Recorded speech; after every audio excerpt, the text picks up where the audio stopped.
he of course can do that. But he's not going to implicate Republicans in these efforts.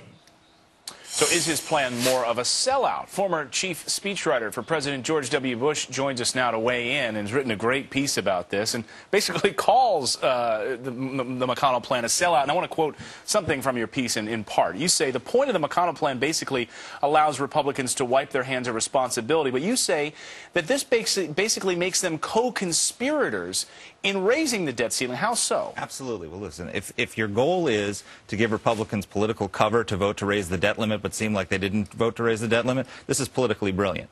If your goal is to actually reduce the debt, it's a complete sellout. What happens is that they vote to temporarily hand over their power to the president over the debt limit, and then he has to submit 3 tranches of debt limit increase, and they get to vote to disapprove it each time. Right. So they've voted already to give the president a carte blanche to raise the debt limit by $2.5 trillion, and then they get to vote no 3 times. Right. So it's brilliant politically because they can all go in their campaign ads and say, oh, we voted against the debt limit, but they really gave him the power, handed over the power to do it. Economically, how is it? Oh, it's a terrible idea. It does nothing to reduce the debt. They're talking maybe that they might attach some of the spending cuts that were agreed to it, but still, that would be more than $1 trillion more in raising the debt than it would be in reductions in spending. Who can stop this? Can anyone stop it? Well, I think the guy people haven't been talking about, who could really stop this, is Jim DeMint. If you recall, Jim DeMint supported a lot of conservative insurgents who were challenging sitting Republican senators, and it really roiled the Republican Party in the last election. Right. And he pledged not to do it this time around. If the McConnell plan goes through, DeMint could say any Republican who votes for this McConnell plan could have a well-funded conservative challenger in their race. In fact, we have a soundbite, or we have a full screen of what Senator Jim DeMint had to say. Take a look at this. He says the idea that Republicans will not vote to increase the debt limit by approving the McConnell plan is wrong. Republicans were elected last November to get control of spending, borrowing, and debt.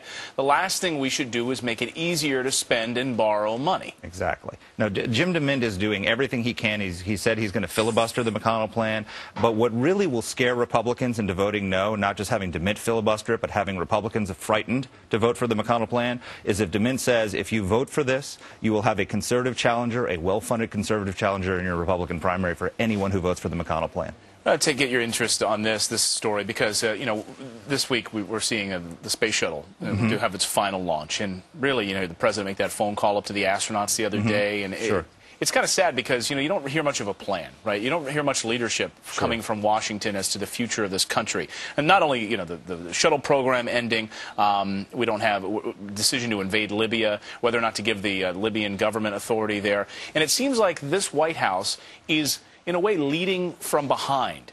What's your sense of this? Well, if you remember in the President's State of the Union address when he was pushing his investments in research, and he said, we need a Sputnik moment. That was the moment when we realized we were losing the space race to Russia. Right. Well, guess what? Here's a Sputnik moment for you. We're depending on Russia to get us into the space for the foreseeable future. I mean, that's a sign of American weakness. Letting Muammar Gaddafi, a tin-pot dictator, thumb his nose at America, a sign of weakness. Letting a foreign intelligence service steal 24,000 secrets and letting WikiLeaks post these kinds of secrets up on the web, weakness. We are sending signals of American weakness in the world. And that's reiterated by David Ignatius this morning in the Washington Post. He wrote an interesting piece about Obama's communications problem. And he basically says the same thing, that he is not communicating authority of American exceptionalism in the world anymore and leading from behind. You're absolutely right. I mean, look at the Afghan withdrawal. His military commanders on the ground say keep the surge troops in place. He's more interested in ending the war than winning it. That sends a signal of weakness. My old boss, Don Rumsfeld, had a saying. He said, weakness is provocative.